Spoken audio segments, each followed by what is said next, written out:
Chapter 3. Mary gives birth to Jesus, and the shepherds come to see Jesus.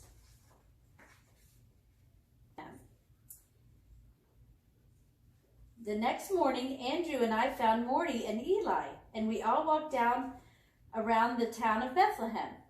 It was much bigger than our town, or maybe it just seemed that way with all the extra people. We climbed a sycamore tree and rested there as we watched the people below.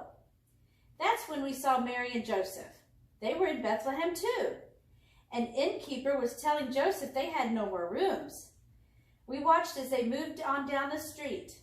Mary was riding their donkey and looked very tired. She was very big because she was going to have a baby soon. We came down from the tree and there were some boys nearby. So we decided to have a contest with our slingshots. We went to the edge of town and started our contest. The boys from Bethlehem also had slingshots, but they were decorated and designed a little differently. We stretched an animal skin between two trees out in the field to use for targets.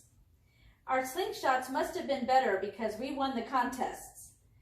Now Eli was little, but he was very good with his slingshot, and he was the grand champion.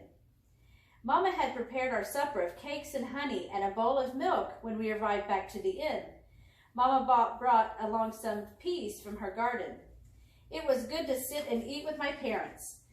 Papa was telling Mama about his day. He had to go pay some money to the Roman guards. He said he stood in line for 3 hours.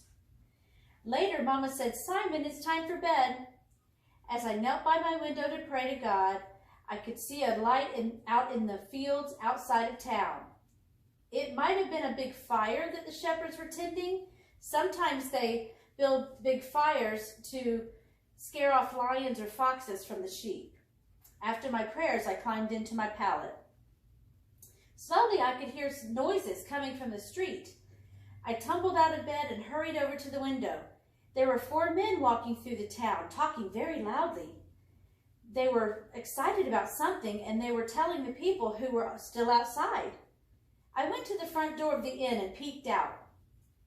The men were further down the street now and were pointing toward a very bright light star that was very low in the sky. The men went into the cave beside another inn. Well, I couldn't stand it anymore. I ran to get Papa and convinced him to take me down to that cave.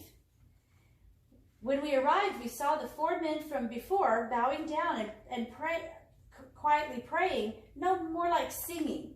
Just beyond those men were Mary and Joseph from our town. Mary was holding a baby. Joseph was standing nearby. Papa asked one of the men what was going on. The man said they were shepherds and they had been out in the field when an angel came down from heaven and told them of this baby being born. An angel! He said the light all around the angel was so bright they had to cover their eyes. And then he said more angels came down, floating back and forth and up and down and singing praises to God. Papa said to the man, "Do you think this is the Messiah? Is he the one the prophets have told us about in the scriptures?" The shepherds answered, "Yes, that is what the angel said." Then Papa and I knelt and worshiped the baby king too. We ran back to the inn to tell Mama, but she was asleep. So we waited until the morning. While we ate breakfast, I told Mama of all we saw the night before. After breakfast, I met up with Morty and Eli. I couldn't wait to tell them about last night. As I was telling them about the shepherds and the angels and the baby king, they hung their mouths wide open. I don't think they believed me, so I took them to see the baby.